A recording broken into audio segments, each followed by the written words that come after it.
ये काढ़ा कि कोख में पलते हुए बच्चे को मार देगा। आगे से इसकी कोख में वारिस कभी नहीं जन्मेगा। एक चम्मच से ज्यादा मत देना, उसकी माँ भी मर सकती है। नहीं पीना, नहीं पीना।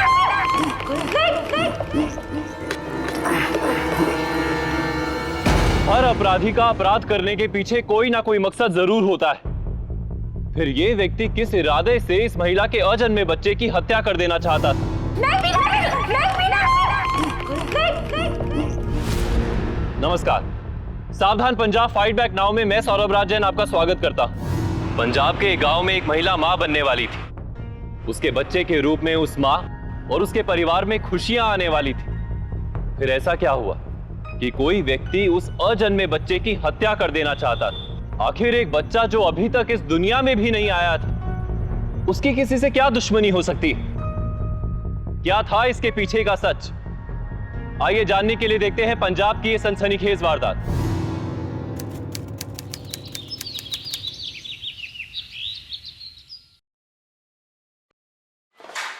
ओ गीत पुत्र, आज मैं अकेला ही नाश्ता करूंगा, बाकी सब कहाँ हैं? ओ चाचा जी, यहाँ हैं हम सब। पापा जी, दार जी अपनी छड़ी ढूंढ रहे थे। हमने बोला आपके पोते ही आपकी छड़ी हैं। दो बेटे और दो पोते। रब ने बड़े नाप तोल के मेरी अर्थी के 4 कंधे बनाए हैं, पर एक कंधा। अब दार जी, सुबह सुबह से क्यों बोल रहे हैं आप? मौत तो एक दिन आनी है बेटा, पर मेरी अर्थी का चौथा कंधा जगताप नहीं। तू ही गीत पुत्र, जगताप को मेरी अर्थी को हाथ मत लगाने देना। दार जी, मेरे देवर को ये बात बिल्कुल अच्छी नहीं लग रही। आप ताजी के लिए ऐसा क्यों सोचते हैं? करण पुत्र, तू मेरी जान है, जान। बस अपने बाप की आदतें मत पाल लेना। दार जी, दारू के ठेके वाला बोल रहा था कि कल ताया जी ने दारू पी के एक ट्रक वाले की खोपड़ी खोल दी। ये तो उसने बात को संभाल लिया, नहीं तो ताया जी को पुलिस पकड़ कर ले जाती। बस यही एक दाग लगना रह गया था गज्जन सिंह की इज्जत पे कि उसका बेटा जेल में। खुदार जी, जगताप वीर जी हताश है जिंदगी से, इसीलिए दारू का सहारा ले लिया। और हताश तो उसने मैनू किया है, तू मुझे कमियां ना छिपा। ना वो उस कर्मचारी से वो प्याता और ना वो लोट खसोट के हमें भगाती वहां से। उसने अपने पैरों पर खुद कुल्हाड़ी मारी है। दीदी दीदी दीदी दीदी दीदी निम्मी, तेनू जरा भी संस्कार नहीं। पहले सबको सत श्री अकाल करती, फिर आके अपनी दीदी से लिपटती। सॉरी दीदी। लो जी, गीत दी बहन ते खुशाल जी जी दी साली वाला सब नु सत श्री अकाल। सत श्री अकाल जी। बस खुश रह। ओ बस मेरे पैर ना छू, मैं तो तेरी बहन से भी नहीं छुआता। तो ठीक है, फिर मैं आपसे हाथ मिला लेती हूँ। अरे वाह। दादी, मैं आपको बताना ही भूल गई। निम्मी अपनी छुट्टियां कुछ दिनों के लिए मेरे साथ बिताना चाहती थी, तो अब मैं तो घर से जा नहीं सकती, इसलिए मैंने उसे यहीं बुला लिया। अच्छा, ये अब यहाँ रहेगी? दार जी, क्यों मेरी साली को डरा रहे हो? निम्मी तो टेंशन ना ले, दार जी तो तेरे साथ मजाक कर रहे हैं। ओ पापा जी, आप ही ना बच्चों वाली हरकतों से बाज नहीं आओगे। ओए निम्मी, तू जितनी देर चाहे ना छुट्टियां मना यहाँ पे। ठीक है। दार जी, चलो पेपर छोड़ दो, आपकी दवाई का टाइम हो गया है। ओ दवा बाद में, पहले तो दलजीत को फोन कर, उससे कह कल अपनी वकालत मेरे साथ आके करे। तड़के ही बोलो उसे खेत में आने के लिए। वकालत? हाँ, उससे वसीयत बनवानी है बेटा। वसीयत? दार जी, जब भी मैं वसीयत का नाम सुनती हूँ ना, इन्हें अपने पापा और चाचा की याद आ जाती है। आज तक दोनों ने एक दूसरे से बात नहीं की। बंटवारे के जहर ने ऐसी दरार डाली कि पूछो ही मत। बेटा, जहर बंटवारे में नहीं, आदमी की गलत सोच में होता है। मेरे मरने के बाद ये जहर अपने परिवार में ना घोले, इसीलिए तो ये वसीयत बनवा रहा हूँ। पर दार जी, हमारा परिवार तो मिलके रहता है ना। बेटा, इसीलिए तो जमीन पे लकीर खींच रहा हूँ, दिलों पे नहीं। समझ गई? तू जाके फोन कर उसे, दवा मैं बाद में खा लूंगा। जा। नहीं, दवाई आप खाइए, मैं जाके फोन करती हूँ। हाँ तू जाके फोन कर।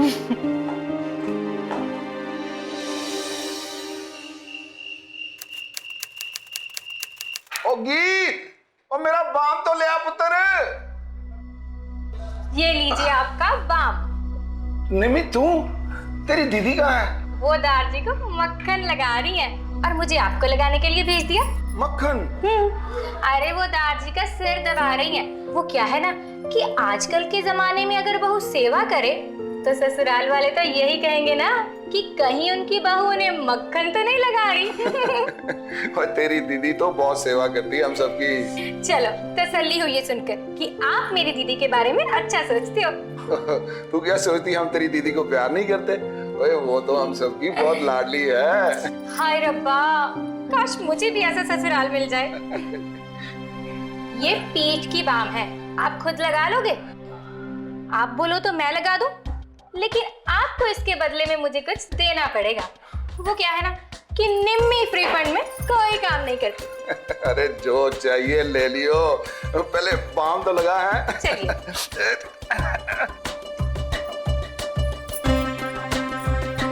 चलिए, हो गया।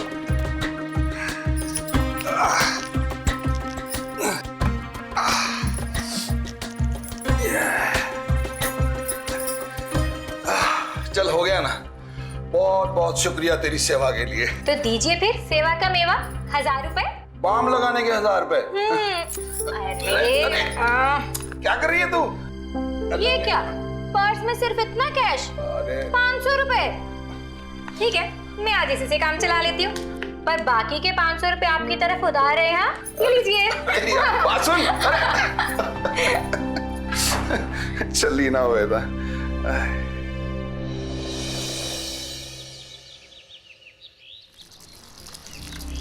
दारजी, वसीयत के कागजात तो मैं तैयार करवा कर ले आऊंगा, पर आप ये सब कर क्यों रहे हैं? क्यों कर रहे हैं मतलब?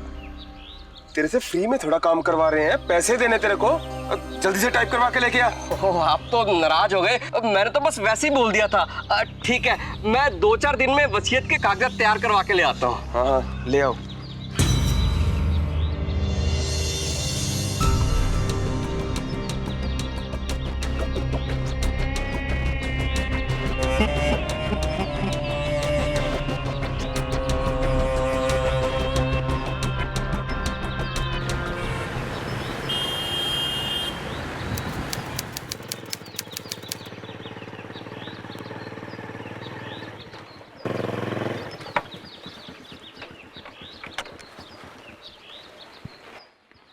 सत श्री अकाल जी। सत श्री अकाल। जगताप वीर जी, आपको देख के ना बड़ा तरस आता है मुझको। तरस आता है? और मैं सरदार कज्जन सिंह का बेटा हूँ और तू साला मेरी खिल्ली उड़ा रहा है? खिल्ली तो आपके पापा जी आपकी उड़ाने वाले हैं। हैरान ना हो, सच बोलूंगा तो सिर्फ दारू का ही नहीं, पुरखों की जमीन जायदाद धन दौलत सबका नशा उतर जाना आपका।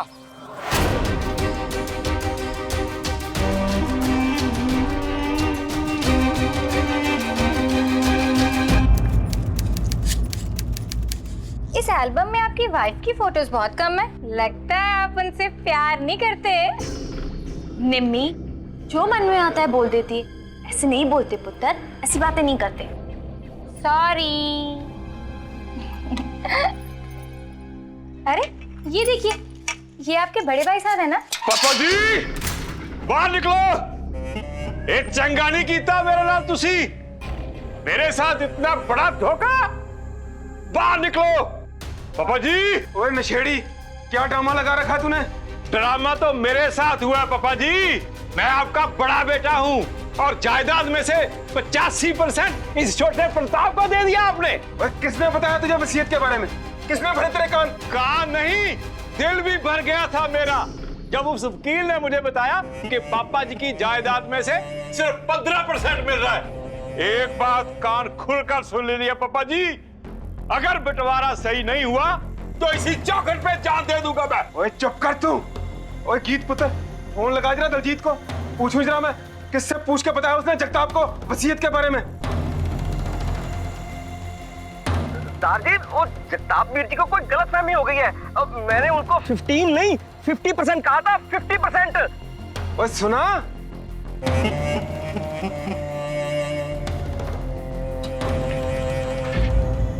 परवेज दलजीते, तूने किससे पूछ के बताया जगताप को वसीयत के बारे में? वो जी, वो उन्होंने खुद मेरा रास्ता रोककर मुझसे जबरदस्ती पूछने लगे। मैं क्या करता जी, मैंने बताना पड़ा। चुप, बताना पड़ा इसे।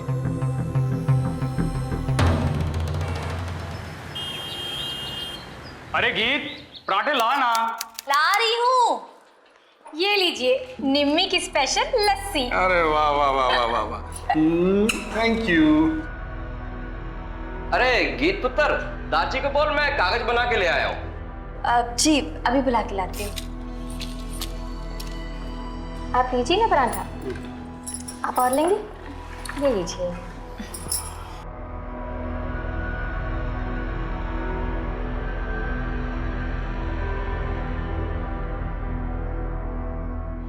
ठीक है, बस कुछ थोड़ा बहुत चैरिटी वास्ते।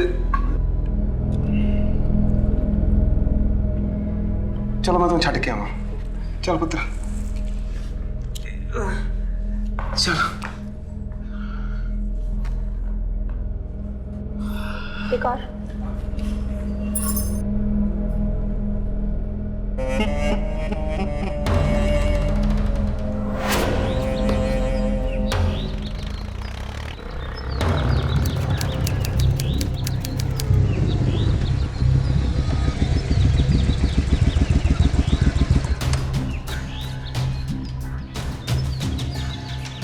सत श्री अकाल जी। ओए सत श्री अकाल वकील साहब, क्या हाल है तेरा? बस जी ठीक है। जगताप वीर जी, दारजी आपको बेवकूफ बना रहे हैं। वो वसीयत आपकी आंखों में धूल झोंकने के लिए मंगवाई गई थी। असल में 15% से ज्यादा आपको कुछ नहीं मिलने वाला। कल को वसीयत पे साइन हो जाने हैं और वो पक्की हो जानी है। इसका मतलब मेरा बाप ही मुझसे धोखा कर रहा है। वैसे ना वीर जी, ये सब आपके कर्मों का नतीजा है। पहले तो दारजी की मर्जी के खिलाफ उस नाचने वाली से ब्याह किया, फिर ब्याह के बाद वो सबको चूना लगा के भाग गई। तू होता कौन है ये बात मुझसे करने वाला? तेरी जुर्रत कैसे हुई? क्या समझता तू अपने आप को? मेरी गर्दन क्यों पकड़ रहे हो? मुझको मारने से आपको क्या फायदा जी? ये सब तो मैं आपके भले के लिए बता रहा हूँ। ये प्रताप पापा जी का बहुत चहेता बनता जा रहा है। साला बखल गाता रहता उनको। इसका कुछ सोचना ही पड़ेगा मुझे। बेहतर ये होगा कि प्रताप वीर जी के बजाय उसके बारे में सोचें, जिसकी उंगलियों ने कल वसीयत पर साइन करनी है।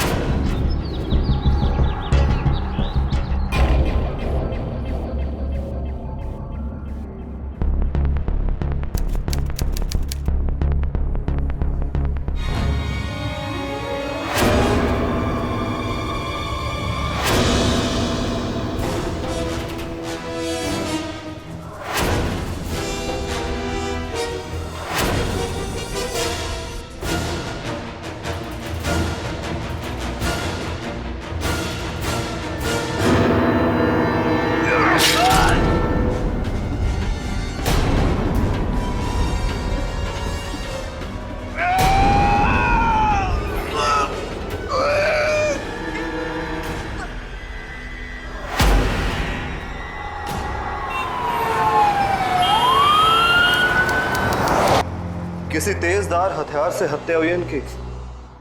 कुलवंत, इनकी लाश को पोस्टमार्टम के लिए भेजो।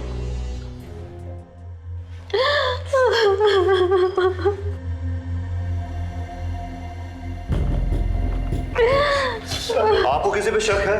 मतलब आपके परिवार की किसी के साथ कोई दुश्मनी? नहीं इंस्पेक्टर साहब, हमारी किसी से कोई दुश्मनी नहीं।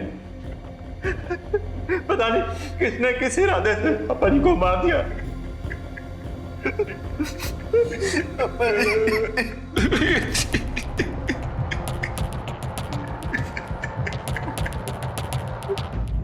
इस जॉइंट फैमिली के मुखिया गज्जन सिंह की हत्या हो चुकी थी। क्या वक्त रहते ये परिवार इस हत्या के पीछे का सच जान पाएगा? आइए देखते हैं।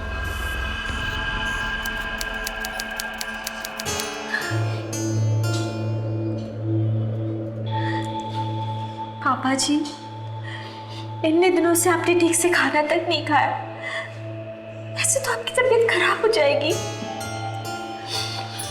दीदी, आप जाकर जीजू को खाना खिलाइए, इन्हें मैं खाना खिलाती हूँ।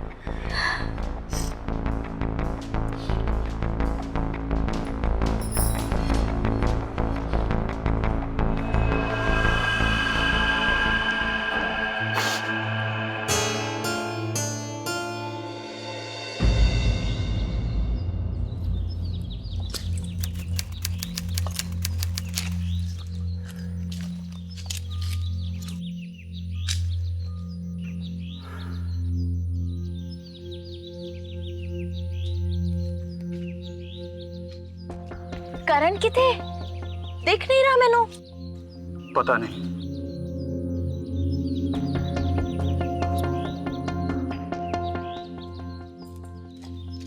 तुसी दोनों भरा तो तार जी के लाडले हैं। उनकी जमीन, उनकी खेती सब तुम दोनों ने ही संभालना है ना। इस तरह कल्ले कल्ले बैठे रहोगे तो तार जी की आत्मा को बहुत दुख होगा। गीत, मेरा किसी भी बात में जी नहीं लग रहा। एक बार वो कातिल मेरे सामने आ जाए, मैं उसका गला घोट जाऊंगा। तुसी परेशान ना हो, पुलिस है ना, वो से ढूंढ निकाले। तुसी जाके अपना मुंह धो। करण कितने है? इतने आस पास ही होगा, मैं भी बुला के आती हूँ।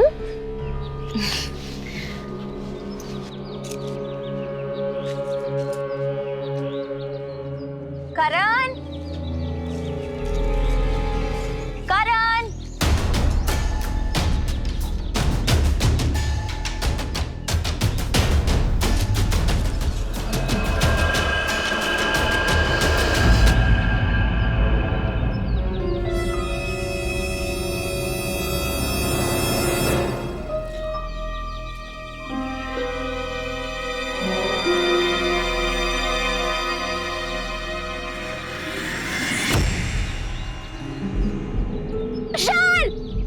कुशल,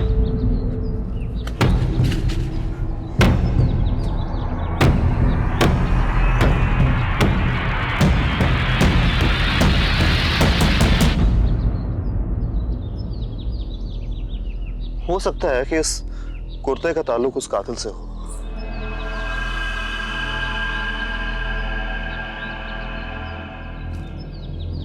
इस टेलर को थाने में जल्द से जल्द लेके आओ। जी सर।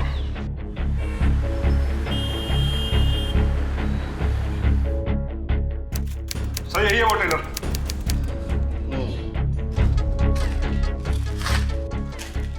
ये कुर्ता तूने सिया था? जी सर। किसके लिए सिया था? ये वो बड़ी कोठी वाले जगताप सिंह है ना, उनके लिए सिया था। इंस्पेक्टर साहब मेरी बात तो सुनिए, मैं क्यों अपने पापा जी का खून करूंगा? मुझे तो खुद नहीं पता चला कि मेरा कुर्ता वहां पहुंचा कैसे है। जो बोलना है थाने चल के बोलना। सच, मैं आपके सामने हाथ जोड़ता हूँ, आप मेरी बात को समझने की कोशिश करें सर जी। सर जी, सर जी, मेरा विद्यार्थी।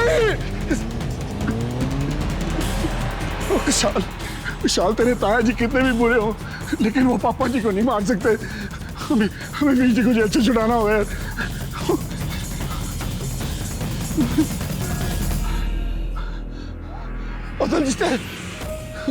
यार, यार वीर जी को पुलिस पकड़ के ले गई है। वो ठीक से बता दे, क्यों पिट के अपना शरीर और हमारा टाइम बर्बाद कर रहा है? मैंने आपको कितनी बार कहा मैंने पापा जी का खून नहीं किया, आप लोग मान ही नहीं रहे हो। जब पापा जी का खून हुआ था तो मैं ठेके पे बैठा शराब पी रहा था, चाहे तो ठेके वाले से पूछ लो।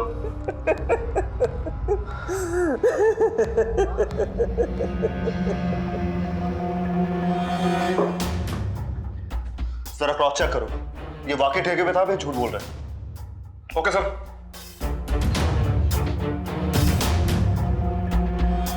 जगताप पीर को जमानत तो मैं दिला ही दूंगा, पर आप लोग दारजी को इंसाफ नहीं दिलाना चाहते। ओए, तेरा मतलब क्या है?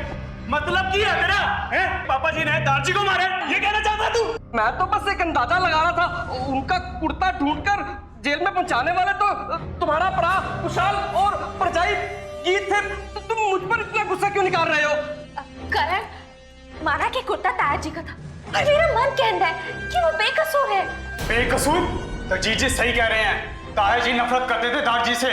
मैंने तो लगता है कि उन्हें ही ताया जी ने मारा है। कुशन, तू पापा जी को कातिल मानता है? हाँ, मुझे कोई शक नहीं, क्योंकि तेरा बाप इंसान नहीं जानवर है, जानवर। उसने मेरे तार जी ने मार दिया। कमीना साला। तेरी हिम्मत कैसे हुई मेरे पापा जी को गाली देने की है? मैं तुझे छोड़ूंगा नहीं। बस शर्म आनी चाहिए तुम दोनों भाइयों को, अपने ही घर में फूट डालते हुए। हाँ हाँ, नहीं मानता इसे मैं अपना भाई। वैसे भी ये सगा नहीं है, इसके अंदर उस नाचने वाली का खून है जिससे दारजी नफरत करते। एकदम करण कितने जा रहे हैं? से नाराज होके नहीं जाते। बस बचाई जी, बस ये दिखावा करना ना बंद करो। मैं सब समझता हूँ, कम नहीं हूं आप किसी से।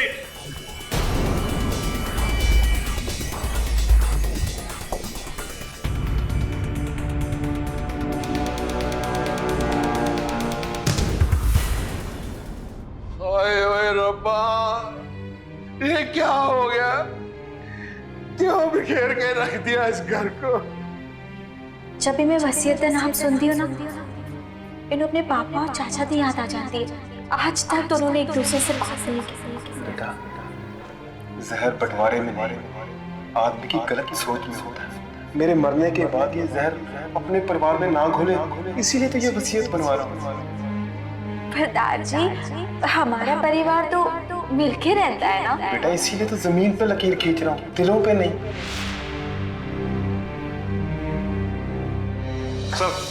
सर ठेके वाले से हमने अच्छी समय पूछताछ की। सर उसने हमें बताया कि जिस दिन दार जी का खून हुआ था ना, उस दिन देर रात तक जिताब 3 बजे तक ठेके पे ही था। ठेके पे था? Yes sir. अगर वो ठेके पे था तो खून किसने किया? खैर, तुम जगताप को बाहर लेके आओ। Yes sir. देख, फिलहाल तुझे मैं उस ठेके वाले की गवाही पे छोड़ रहा हूं, लेकिन तू पिंड से बाहर नहीं जा सकता, समझा? साइन कर। जी चल निकल।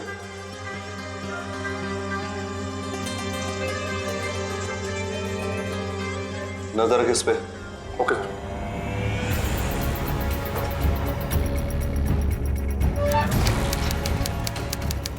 जी खबरदार करण, जो मेरे दारजी के कातिल को अंदर लाया तो वो मेरे भी दारजी थे। अगर पापा जी गुनहगार होते तो पुलिस उन्हें छटती नहीं। जानता हूँ तेरे पापा जी को, बड़े चालाक किस्म के आदमी है ये। कोई ना कोई दाव पेच लगा के इन्होंने अपने आप को छुड़वा लिया होगा। चिल्ला मत।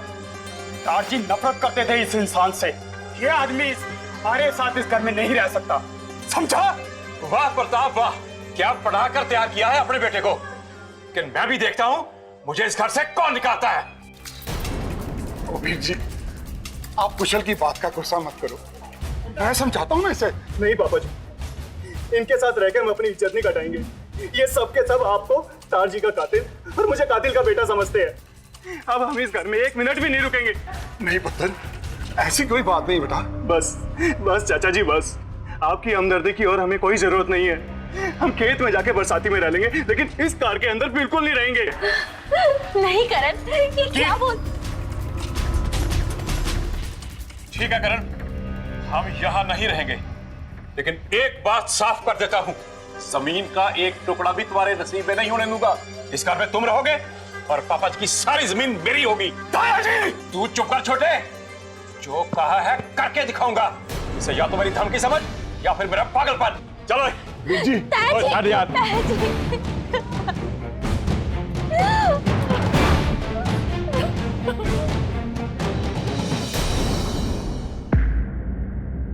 दारजी नई विल पर साइन करने से पहले ही उस हादसे का शिकार हो गए थे, इसलिए उनकी पुरानी विल, जो कि वो अपने मरने से पहले लिखकर चले गए थे, वही अब दोनों परिवारों का बंटवारा करेगी। क्या पापा जी पहले भी कोई बिल बना के गए हैं?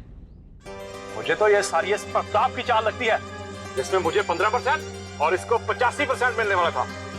मैं नहीं मानता किसी बिल को। ओ पापा जी शांत हो जाइए, पहले वकील ने अपनी बात तो कहने दीजिए, फिर बात करते ना हम इनसे। जगताप पीर जी, प्रताप पीर जी, दारजी अपनी पहली विल पर लिखकर गए हैं कि उनके मरने के बाद उनकी सारी जायदाद पर उनके दोनों पोतों का हक होगा, और वो भी एकदम बराबरी का।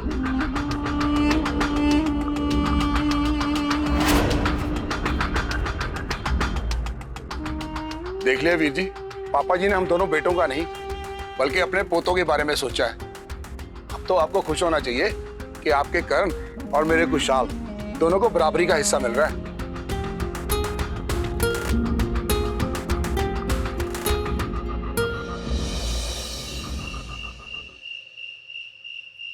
खुशल जी, बंटवारा करके साता परिवार बिखर जाएगा तो अनु और करण को सुलह करके साथ रहना चाहिए।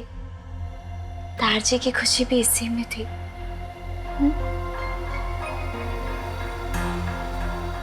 अरे जीजू, क्या हुआ? निम्मी, सर बहुत दर्द हो रहा है और नींद भी नहीं आ रही। लो, सर दर्द हो रहा है।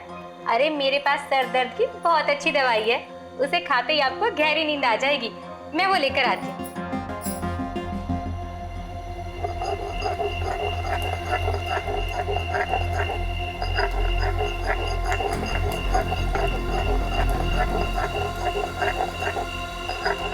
ओ पापा जी, ज्यादा टेंशन ना लो, जो मेरा है वो आपका भी होगा और तुसी वाला पैग पियो। और वैसे भी ये आपका आखिरी पैग है। आखिरी? और नहीं नहीं, मेरा कहने का मतलब है कि इसके बाद तो मैं आपकी शराब छुड़ा ही दूंगा। शराब छुड़ा देगा मैं।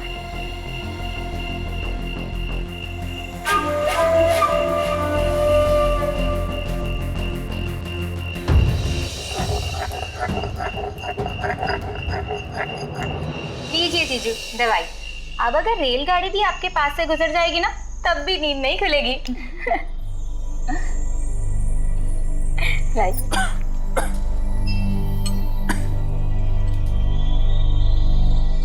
चलिए दीदी, अब हम जीजू को आराम करने देते हैं। हम मेरे कमरे में चलते हैं, ढेर सारी बातें करेंगे। चलिए।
मुझे लगता है कि सरदार जी की हत्या और कुशल की हत्या के तार आपस में जुड़े हुए हैं। पहले तो हम जगताप पे कोई इल्जाम साबित नहीं कर पाए थे, लेकिन अब कुछ ऐसा हुआ है कि जिससे सारा शक उस पे जा रहा है। सर जी, ना तो दीदी कुछ बोलेगी और ना ही अंकल जी, क्योंकि जो क्रिमिनल है वो इसी घर का आदमी है। तुम्हारा मतलब जगताप? जी, मैंने खुद देखा था कि वो कैसे सब लोगों को धमकी देकर गए थे। इस घर में तुम रहोगे और पापा जी की सारी जमीन मेरी होगी। जो कहा है करके दिखाऊंगा। इसे या तो मेरी धमकी समझ या फिर मेरा पागलपन। दीदी, आपका क्या कहना है प्रताप जी? कल वकील ने पापा जी की विल के बारे में बताया था, जिसमें लिखा था कि पापा ने सारी जायदाद दोनों पोतों के नाम पे कर दी। इसमें करण का कोई कसूर नहीं है सर जी। लेकिन सर जी, करण के पापा सब कुछ करण के नाम पे कराने के लिए कुछ भी कर सकते थे। उन्होंने मेरे कुशाल को मारा होगा सर जी।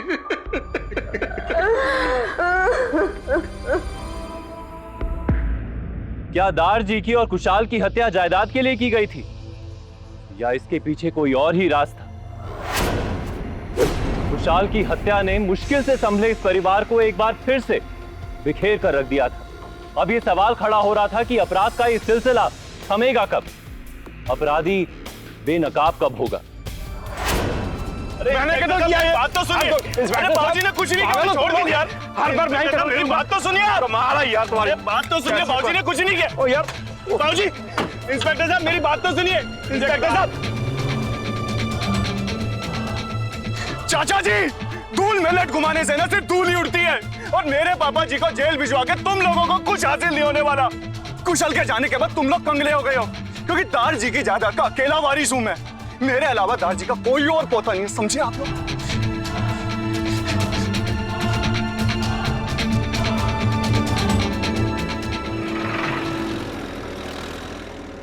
करण ने बड़ी अचूक चाल चली है। वसीयत के मुताबिक वसीयत पर सिर्फ पोतों का हक है, और वही एक पोता बचा है जो अब जिंदा है। तो हमें की करना चाहिए दलजीत जी? एक ही सॉल्यूशन है, और वो ये है कि प्रताप वीर जी शादी कर ले। उससे उनका जो बच्चा होगा उसका पूरा मालिकाना हक होगा दार जी की जायदाद पर। ये की गल कर रहे हैं दलजीत जी? पापा जी शादी करने को नहीं मानेंगे, और अगर वो मान भी जाएंगे तो इस उम्र में ऐसी कौन सी औरत होगी जो उनसे शादी करके उनको बच्चा झटके दे सके? सिर्फ इतना ही नहीं, ये भी जरूरी है कि वो औरत तुम्हें धोखा ना दे। तुम अपने फायदे की सोचो, सिर्फ अपने पापा जी के बारे में नहीं। और मैं तो ये कहूंगा कि तुम अपनी बहन निम्मी की शादी प्रताप जी से करवा दो। तुम्हारी बहन तुम्हें कभी धोखा नहीं देगी। अच्छा, मैं चलता हूं।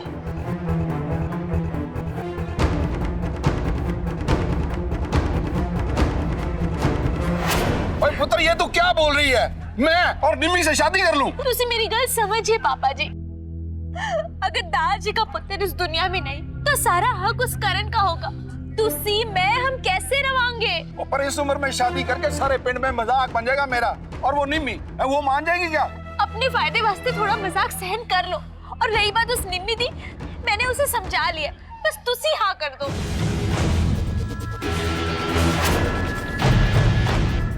पापा जी, ये फैसला मैं आपकी वसीयत को न्याय देने के लिए कर रहा हूं। मुझे माफ कर देना। पापा जी, तुसी अपने आप को इतना गिल्टी ना समझो। तुसी जल्दी से कोर्ट से शादी की डेट निकालो और शादी रजिस्टर कराओ।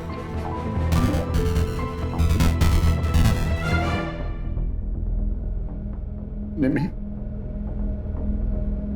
तुम कितना कुछ कर रही हो मेरे लिए, अपनी बहन के लिए। जीती रहे। दीदी, दीदी क्या हुआ? क्या हुआ गीत पुत्र?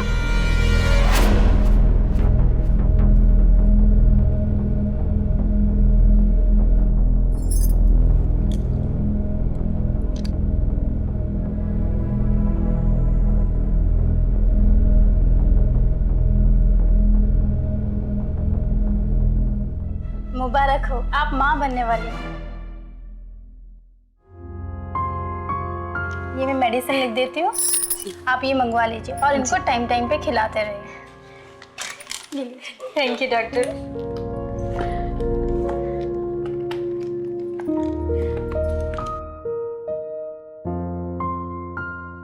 कंग्रेचुलेशन दी। ध्यान से। तू ठीक तो है ना पुत्र? हाँ पापा जी, हम जिस बात के लिए परेशान थे वक्त ने उसका हल खुद ब खुद निकाल दिया। अब निम्मी को आपसे ब्याह करने की कोई जरूरत नहीं। मेरा जो पुत्र होगा वो भी तो दार जी का पड़पोता होगा, उसे भी तो जमीन पर हक मिलेगा, है ना पापा जी? हाँ।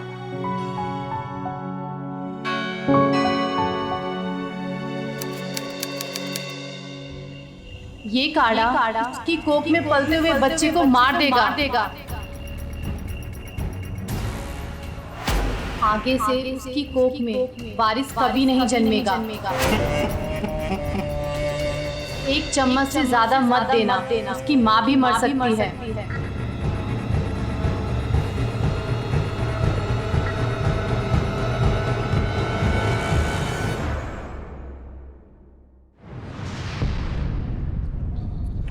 पापा जी की होया? गीत पुत्र, मैं तेरे लिए काढ़ा लाया हूँ। एक बाबा जी ने मुझे दिया है, कहते हैं इसे पीने से बेटा होगा। हमें तो पापा जी का पोता चाहिए, है ना? नहीं पापा जी, मम्मी जी ने मेरे वास्ते एक पूजा कराई है और उन्होंने मैंने कोई और उपाय करने से मना किया है। पुत्र, वो बहुत माने हुए पापा जी हैं, इसे पीने से कुछ नहीं होगा। पीले पीले। नहीं पापा जी, मैंने ये काढ़ा नहीं चाहिए। अरे क्यों जिद कर रही है?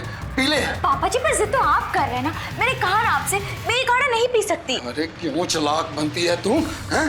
पीले। नहीं पापा जी, मैं नहीं पी सकती ये काढ़ा, मम्मी ने मना किया है मैंने।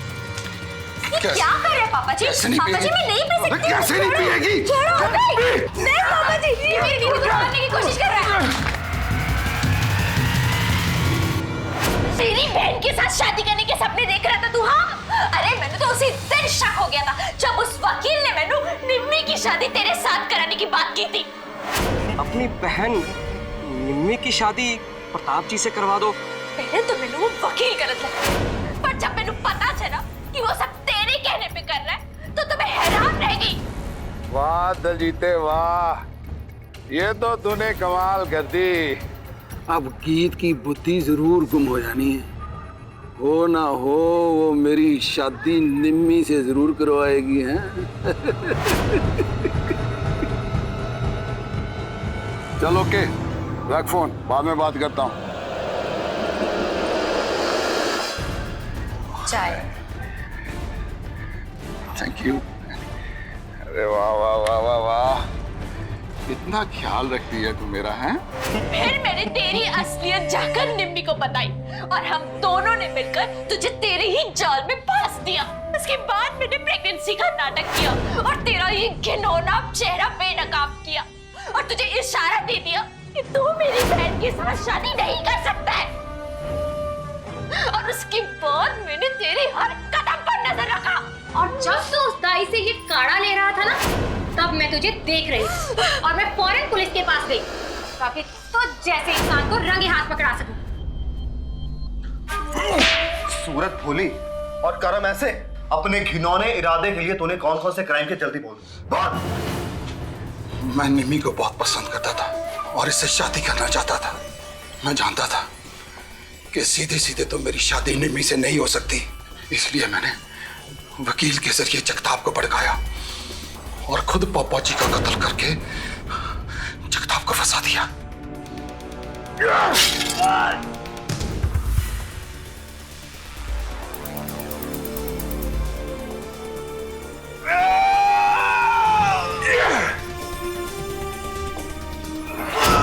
वीर जी का कुर्ता मैंने ही खेत में डाला था।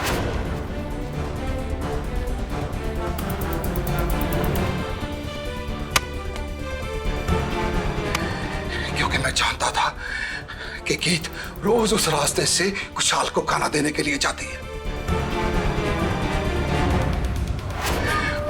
और इसने वीर जी का कुर्ता देख लिया। जब मैंने पापा जी को मारा तब जगताप ठेके पे ही था, तो मैंने वकील के जरिए ठेके वाले को कहलवाया कि वो थाने जाके जगताप के हक में गवाही देने से बिल्कुल ना हिचकिचाए, क्योंकि मैं उसे थाने से निकलवाकर कुछ साल के कत्ल में फंसाना चाहता था।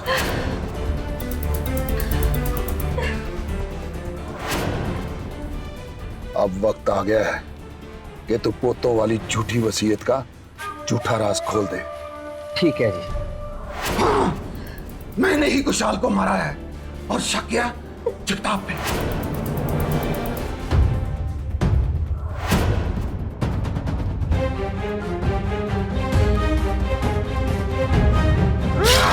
और अब वक्त आ गया था मेरा मकसद पूरा होने का, लेकिन इन लड़कियों की चालाकी से मेरी महीनों की मेहनत पे पानी फिर गया।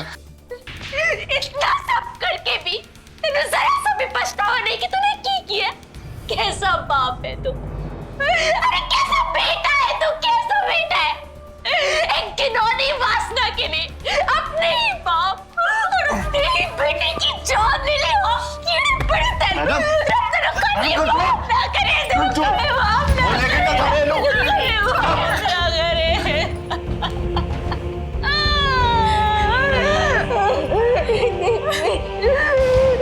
मेरा काजल। प्रताप ने अपनी घिनौनी नियत के लिए एक नहीं कई अपराध किए थे। निम्मी को अपना शिकार बनाने के लिए पहले उसने अपने पिता और फिर अपने ही बेटे दोनों की बेरहमी से हत्या कर दी। और इतना ही नहीं, लगातार षड्यंत्र रचकर उसने इन हत्याओं का आरोपी अपने बड़े भाई जगदाप को बनाया। रिश्तों के बीच प्यार और भाईचारे की बजाय अपराध की ये वारदातें किसी के भी रोंगटे खड़े कर देती और ये सवाल खड़ा करती हैं कि कोई कैसे अपनों के ही साथ इतना भयानक हो सकता है। प्रताप को गज्जन सिंह और कुशाल की हत्या के जुर्म में आईपीसी धारा 302 और झूठे सबूत और जानकारी देकर पुलिस को गुमराह करने के जुर्म में धारा 193 और धारा 203 के तहत उम्र कैद की सजा सुनाई गई। घर का डॉक्टर या लॉयर घर परिवार का बेहद ही करीबी और राजदार होता है, लेकिन लॉयर दलजीत ने उसी भरोसे को तोड़ा और सबको धोखा दिया। उसने ना सिर्फ अपने क्लाइंट से बल्कि अपने प्रोफेशन के साथ भी दगा किया। दलजीत को क्रिमिनल कॉन्स्पिरेसी के लिए आईपीसी धारा 120B के तहत 2 साल की सजा सुनाई गई और बार काउंसिल ऑफ इंडिया ने भी उसके अगेंस्ट एक्शन लेते हुए उसकी प्रैक्टिस का लाइसेंस रद्द कर दिया। पंजाब के क्रिमिनल्स को कानून के हवाले करने के लिए हम सभी पंजाब वासियों को एकजुट होना होगा ताकि पंजाब एक क्राइम फ्री स्टेट बन सके। और ये सब हमें अभी करना होगा, क्योंकि अभी नहीं तो कभी नहीं। इसी के साथ मैं सौरभ राज जैन आप सबसे विदा लेता हूं। पंजाब में जुर्म को जवाब देती हुई एक और सच्ची घटना के साथ आपसे फिर से होगी मुलाकात। तब तक के लिए सावधान पंजाब, फाइट बैक नाउ।